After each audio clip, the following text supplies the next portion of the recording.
इस लेक्चर में हम इलेक्ट्रिकल रेजिस्टेंस पे बात करेंगे और हमारे पास जो फर्दर टॉपिक्स भी यहाँ पर डिस्कस होंगे because they are also related to the understanding regarding the electrical resistance. उसमें हमारे पास दूसरा जो पॉइंट यहाँ पर एड्रेस होगा that will be the factors upon which the electrical resistance depends. ठीक है, ये फैक्टर्स जो हैं ये फैक्टर्स जो हम डिस्कस करेंगे वो कंडक्टर की डायमेंशंस से रिलेटेड होंगे। ठीक है, और जो इसके इफ़ेक्ट्स हैं या जो इनका रिलेशन है रेजिस्टेंस का जो टेम्परेचर के साथ होगा उसको फिर हम क्या करेंगे नेक्स्ट लेक्चर में डिस्क्राइब करेंगे। ठीक है, दूसरी चीज़ जो हमारे पास यहाँ पर मेंशन की जाएगी that will be the specific resistance or the resistivity, जिसका भी हम थोड़ा सा डिटेल में चीज़ें देखेंगे। फिर उसके बाद कंडक्टेंस और finally we will come to the conductivity. So ये कुछ फैक्टर्स जो टॉपिक्स हैं छोटे छोटे जिसमें जो इलेक्ट्रिकल रेजिस्टेंस से जुड़े हुए हैं उन पे हम यहाँ पर बात करेंगे। सो फर्स्ट ऑफ ऑल हम यहाँ पर रेजिस्टेंस को डिफाइन करते हैं और रेजिस्टेंस की सिंपल डेफिनेशन हम इस तरह से कर सकते हैं that the opposition offered by the substance to the flow of electrons. क्योंकि जाहिर है हमारा जो इलेक्ट्रिक करंट का कॉन्सेप्ट है वो यही है कि आई जो है that is the flow of charges per unit time, जिसमें क्यू जो है ये चार्जेस को रिप्रेजेंट कर रहा है और टी जो है वो टाइम को रिप्रेजेंट कर रहा है। तो इस तरह से जितने भी इलेक्ट्रॉन्स का इफेक्ट हमारे पास फ्लो में होगा उसको जो अपोजिशन ऑफर हो रही है कंडक्टर की तरफ से या किसी सब्सटेंस की तरफ से उसे हम किस चीज़ का नाम देते हैं, रेजिस्टेंस का। और ड्रिफ्ट वेलोसिटी के टॉपिक में जब वहाँ पर हम इस लेक्चर में डिस्क्रिप्शन कर रहे थे तो वहाँ पर हमने ये चीज़ मेंशन की थी कि ये जो अपोजिशन है ये बेसिकली है क्या, ये है collisions of electrons with lattice atoms. ठीक है, तो ये वहाँ से ये ओरिजिनेट करती है और इस ओवरऑल अपोजिशन को फिर हम रेजिस्टेंस का नाम देते हैं। अब हम आते हैं फैक्टर्स की तरफ कि वो कौन से फैक्टर्स हैं जो रेजिस्टेंस पे इफेक्ट करते हैं और ज़ाहिर है उनकी वजह से मतलब उनके इंक्रीज़ या डिक्रीज़ की वजह से रेजिस्टेंस अफेक्ट होती है। और ज़ाहिर है यहाँ पर ये जो बात मैं दोबारा रिपीट कर दूँ कि ये जो फैक्टर्स हैं ये हमने फिक्स किए हुए हैं फ़िलहाल डायमेंशन से रिलेटेड। टेम्परेचर के बारे में बात फिर अगले लेक्चर में होगी। तो डायमेंशंस में हम पहले फैक्टर की तरफ आते हैं और वो हमारे पास क्या है, लेंथ। ठीक है, मतलब यहाँ पर लेंथ की वैल्यू में इंक्रीज या डिक्रीज से हमारे पास क्या इफेक्ट पड़ने जा रहा है रेजिस्टेंस पर। तो इस इफेक्ट को ऑब्जर्व करने के लिए हमने क्या किया हुआ है, यहाँ पर सेम सब्सटेंसेस लिए हुए हैं दो केसेस में, सेम क्रॉस सेक्शनल एरिया। ठीक है, और एक चीज़ हमने डिफरेंट ली है और वो क्या है, लेंथ। ठीक है, सो इस केस में इस सिनेरियो में हमारे पास दो कंडक्टर्स बन जाएंगे, one will be A and other will be B. लेकिन ये जहन में रहे यहाँ पर कि हमारी जो कंडीशंस हैं वो हमने ये वाली इम्प्लीमेंट की हुई हैं और साथ में चूँकि फिगर में ये बात नज़र आ रही है लेंथ वन जो है वो L2 से मैग्नीट्यूड में ज़्यादा है। तो अगर एक इलेक्ट्रॉन को 0.1 से 0.2 तक कंडक्टर या लेंथ ए के केस में, और जब हम बी का केस लेते हैं उसमें भी हम यहाँ से पॉइंट नंबर 1 और पॉइंट नंबर 2 लेते हैं और हम ये कंसिडर करते हैं कि दोनों केसेस में इलेक्ट्रॉन जो है वो 1 से 2 तक क्या कर रहा है, अप्रोच कर रहा है, फर्स्ट केस में भी और सेकंड केस में भी। लेकिन जाहिर है यहाँ पर यह बात जहन में रहे कि जो इंटरनल स्ट्रक्चर है मटेरियल का वो क्या है, सेम है, सेम सब्सटेंस है। ऑब्वियसली जो एक फिगर मैं यहाँ पर मेंशन करना चाहता हूँ और वो क्या है, कोलिजन्स पर centimetre.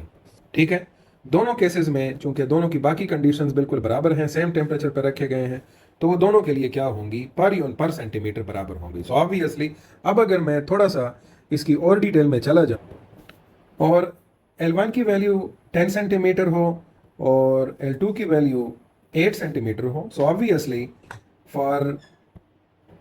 for the condition when the collisions per centimeter are same in both the cases, so obviously 10 centimetre के केस में मोर कोलिजन्स होंगी, ठीक है, और 8 सेंटीमीटर के केस में लेस कोलिजन्स होंगी।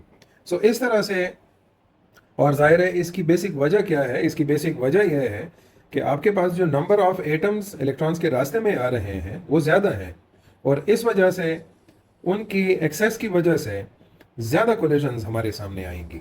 दूसरी तरफ अगर आप बी के केस में देखते हैं तो वहाँ पर चूंकि 1 और 2 के दरमियान जो गैप है वो कम है, so the electron will face less number of atoms और लेस कोलिजन्स आपके पास एग्जिस्ट करेंगी, क्योंकि जाहिर है एरिया का कोई यहाँ पर डिफरेंस नहीं है। सो ओवरऑल हमें जो यहाँ पर रेजिस्टेंस देखने को मिलेगी, in the case of A it will be R1, and in the case of B it will be R2, and we can simply write it as R1 is greater than R2, और उसकी वजह यहाँ पर हमने mention कर दी है कि ए के केस में कोलिजन्स जो हैं वो लेस ज़्यादा होंगी और बी के केस में कोलिजन्स जो हैं वो लेस होंगी। सो इस तरह से हम यहाँ पर ये कंक्लूड कर सकेंगे कि R1 will be greater than R2 as L1 is greater than L2। तो यहाँ से एक चीज़ हमारे पास, एक फैक्ट हमारे पास आ जाता है, और वो ये है that the resistance of a conductor depends directly upon length of a conductor. So हमारे पास जो पहली मिसाल के तौर पर प्रोपोर्शनैलिटी आ जाती है लेंथ के साथ, वो ये आ जाती है that resistance is directly proportional to the length of a conductor. Second case में अगर हम रेजिस्टेंस और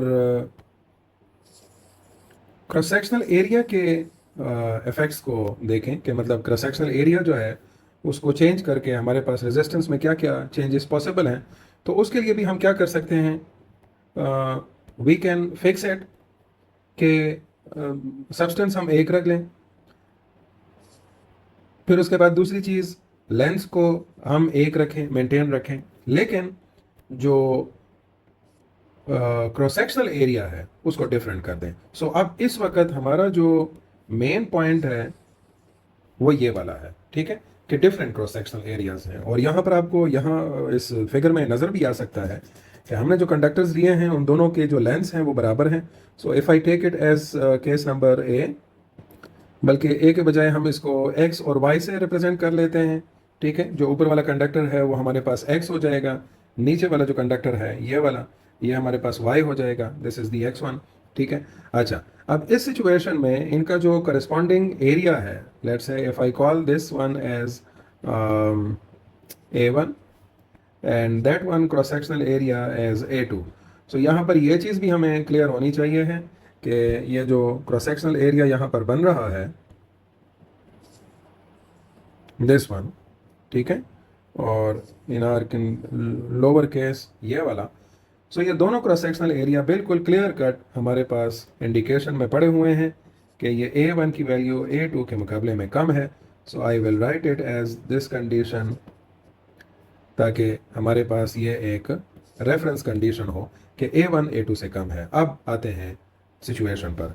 सिचुएशन क्या है, हमारे पास जो इलेक्ट्रिक करंट की फाइंडिंग्स होती हैं वो किस तरह से होती हैं कि चार्ज कितना चार्ज कितने टाइम में पास हो रहा है एक स्पेसिफिक क्रॉस सेक्शन से। सो अगर आप यहाँ पर इसको लेट्स से एक कंडीशन पर मैं कुछ चार्जेस यहाँ पर मेंशन कर दूँ, ये येलो डॉट्स जो हैं ये चार्जेस को रिप्रेजेंट कर रहे हैं, और यहाँ पर आपको नज़र आ सकता है कि जो जिस कंडक्टर का एरिया ज़्यादा है वहाँ पर इलेक्ट्रॉन्स जो हैं एरिया क्रॉस सेक्शनल एरिया के ज़्यादा होने की वजह से ज़्यादा हो गए हैं। सो ऑब्वियसली अब एक इस क्रॉस सेक्शनल एरिया को क्रॉस करने के लिए जो इलेक्ट्रॉन्स हैं पर यूनिट टाइम वो ज़्यादा हैं A2 के केस में, और A1 के केस में वो इलेक्ट्रॉन्स इसी एरिया को A1 को क्रॉस करने के लिए कम है. So obviously in that case, in the case of A2 we will get less resistance, क्योंकि हमारे पास जो अपोजिशन है वो बेसिकली ज़्यादा इलेक्ट्रॉन्स को पास होने का मौका मिल रहा है, क्योंकि दोनों में वो कोलिजन रेट तो एक जैसा है. लेकिन यहाँ पर X के केस में आपको कम इलेक्ट्रॉन्स पास करने को मिल रहे हैं. सो इन S for A2 we will have a less resistance, and in that case we will have a more resistance. So यहाँ से हम फिर ये conclude कर सकते हैं that resistance for X will be greater than resistance for Y. ठीक है. और इस सिचुएशन को अगर आप यहाँ पर देख लें तो जिस कंडक्टर का एरिया ज़्यादा है, as A1 is less than A2, ठीक है, तो उसी जगह पर जो, और ज़ाहिर है A1 का एरिया यहाँ पर मैं मेंशन कर दूँ कि ये वाला एरिया जो है ये A1 जो है ये X का है, और A2 एरिया जो है ये वाला ये Y का है. सो इस वजह से हमारे पास जहाँ पर एरिया कम है वहाँ की रेजिस्टेंस ज़्यादा आ रही है. ठीक है. सो हम एक दूसरी यहाँ से एक रिज़ल्ट यहाँ से कंक्लूड कर सकते हैं, और वो रिज़ल्ट हम ये कंक्लूड करेंगे that resistance is inversely proportional the cross sectional area of a conductor. So writing it in the proportionality form, R is inversely proportional to A. यहाँ पर एक बात ये भी जहन में रखें कि अक्सर MCQs में ये पॉइंट आ जाता है कि रेजिस्टेंस एरिया के साथ तो इनवर्सली प्रोपोर्शनल है, लेकिन 1/, एरिया के साथ रेजिस्टेंस का जो वो है प्रोपोर्शनैलिटी है वो डायरेक्ट है. ठीक है. सो अगर वो 1/A कर दिया जाता है ना, तो आपको ये पता होना चाहिए कि वहाँ पर रेजिस्टेंस, लेट्स से मैं इसको यहाँ पर लिख लेता हूँ तो थोड़ा सा आपको आसान. Resistance is directly proportional to 1/A of a conductor. तो ये ऐसे ट्रिकी सेंटेंसेस होते हैं, तो MD कैट के लिए या इंजीनियरिंग में टेस्ट के लिए आपको फिर इसके बारे में पहले से क्लैरिटी होनी चाहिए है. सो अब अगर हम इन दोनों फैक्ट्स को जो हमने यहाँ पर लेंथ के साथ और एरिया के साथ मेंशन कर लिए हैं कंबाइन कर दें, सो R will be having a proportionality direct with L and inversely with A. और अब हम इस प्रोपोर्शनैलिटी के साइन को रिप्लेस करते हैं. उसके लिए हम लेकर आते हैं इस एक पैरामीटर को, और यह पैरामीटर जो है इसको या तो हम इसको स्पेसिफिक रेजिस्टेंस कहेंगे या इसको रेजिस्टिविटी भी कहा जाता है. और ये है क्या चीज़, ये आपको मैं इस तरह से समझा सकता हूँ कि अगर इसकी इक्वेशन को थोड़ा सा रीअरेंज कर दिया जाए, rho is equal to R into A by L. So I can define it as that so specific resistance or resistivity of a substance is a resistance offered for 1 meter length and 1 square meter area. तो आप देखें ये आपके पास resistance हो गई, इसकी value को आपने कर दिया 1 स्क्वायर मीटर और लेंथ की वैल्यू को कर दिया 1 मीटर. तो जाहिर है ये ओहम हो गई. तो मिसाल के तौर पर मैं जनरली आपको एक वैल्यू बताता हूँ. जैसे for example I got 6 ohm resistance.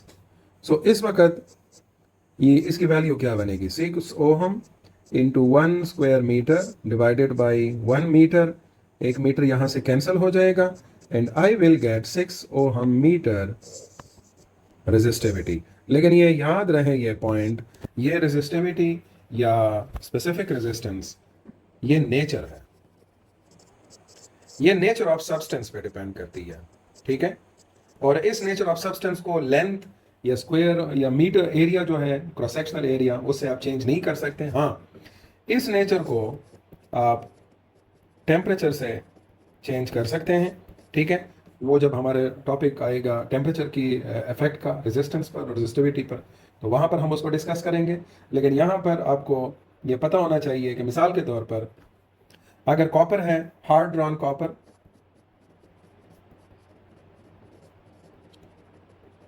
ठीक है, और उसकी वैल्यू है रेजिस्टिविटी की 0.0178 इंटू 10⁻⁻6 ओहम मीटर।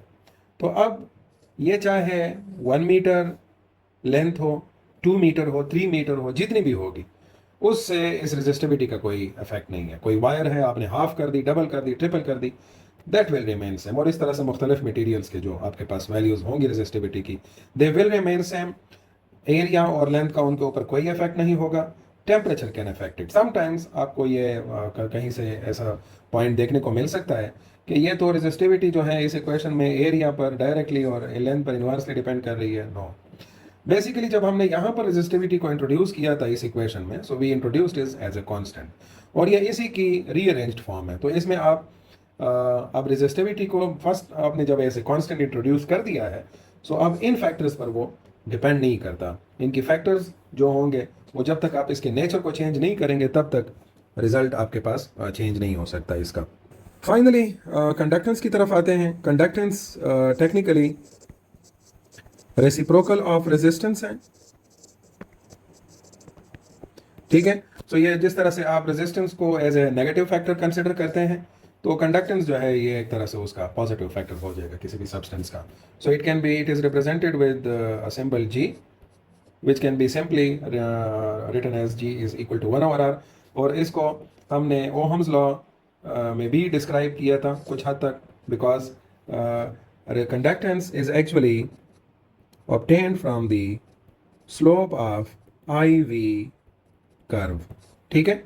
और इसी तरह से जो स्लोप ऑफ IV कर्व का रेसिप्रोकल है वो फिर क्या बन जाएगा, रेजिस्टेंस, क्योंकि जाहिर है कंडक्टेंस जो है वो रेजिस्टेंस का रेसिप्रोकल है। सो और जाहिर है इसका जो यहाँ पर यूनिट है, उस यूनिट की जो राइटिंग का तरीका है या उसको यूज़ किया जाता है, तो बेसिकली तो रेजिस्टेंस का जो यूनिट है वो ओहम है। सो इसको या तो आप बिल्कुल इसका उल्टा लिखते हैं, MHO, ठीक है, बैकवर्ड स्पेल करके लिखा जाता है। और जो यूजुअल प्रैक्टिस में जो यूनिट है वो सीमन है, और इसका जो सिंबल है दैट इज कैपिटल S। और उसके बाद जो नेक्स्ट क्वांटिटी हमारे पास आती है वो कंडक्टिविटी है।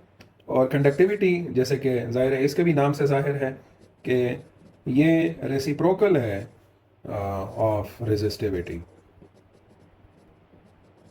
सो this is represented with this sign sigma, और इसको हम 1/O की फॉर्म में लिख सकते हैं। और इसी तरह से it can be written as, अगर मैं इस इक्वेशन को जो हमने यहाँ पर लिखी थी, सो अगर जाहिर है 1/ρ करेंगे इसमें, इस पूरी इक्वेशन में यहाँ पर, सो L/RA आ जाएगा, ठीक है। और इसका जो यूनिट है उसी तरह से बनेगा जिस तरह रेजिस्टिविटी का यूनिट था। रेजिस्टिविटी का जो यूनिट था दैट वाज ओहम मीटर, ठीक है। तो जो रेसिप्रोकल मतलब कंडक्टिविटी का यूनिट बनेगा वो आपके पास बनेगा, that will B MHO M inverse, ठीक है, उसी मुताबिकत से। और अगर आप इसको प्रॉपर SI के फॉर्म में लिखना चाहते हैं, so you can write it as siemens metre -1, ठीक है, SM ⁻⁻1। तो इस तरह से ये जो क्वांटिटीज़ हैं, सो हमने कोशिश यहाँ पर की है कि जो हमारे पास फैक्टर्स थे कौन कौन से, बेसिकली रेजिस्टेंस की हम बात कर रहे थे, फिर उसके बाद हमने factors upon which the resistance depends, ठीक है, उसी में ये एक क्वांटिटी हमारे पास आ गई, specific resistance, and then finally conductance और कंडक्टिविटी। तो इसमें हमने अच्छी खासी यहाँ पर डिस्कशन की, एंड आई होप सो कि यहाँ पर जो हमारे पॉइंट्स थे एक्सप्लेन करने के, जिसमें हमने कोशिश की है कि हमारा जहन वहाँ पर क्लियर हो सके, जिन पॉइंट्स को अक्सरियत हम बुक में देखते हैं लेकिन उसकी क्लैरिटी हमारे सामने नहीं होती, तो हमें पता चल जाए कि किस तरह से रेजिस्टेंस किसी मटेरियल की या किसी वायर की चेंज करती है लेंथ के साथ, एरिया के साथ, ठीक है। नेक्स्ट लेक्चर इंशाल्लाह हमारा जो होगा that will be depending upon the temperature, कि टेम्परेचर किस तरह से रेजिस्टेंस को अफेक्ट करता है और क्यों करता है, ठीक है। तो लेक्चर अपने फ्रेंड्स के साथ शेयर करें और कोशिश करें कि कोई इसको सही तरह से समझें। अगर कोई ऐसा पॉइंट हो कि वो समझ ना आ रहा हो आपको, या मेरे लेक्चर में कोई ऐसी चीज़ हो कि उसमें थोड़ा कुछ आपको डाउट हो, तो कमेंट सेक्शन में उसके बारे में फिर आप कंफर्म कर सकते हैं। Thank you.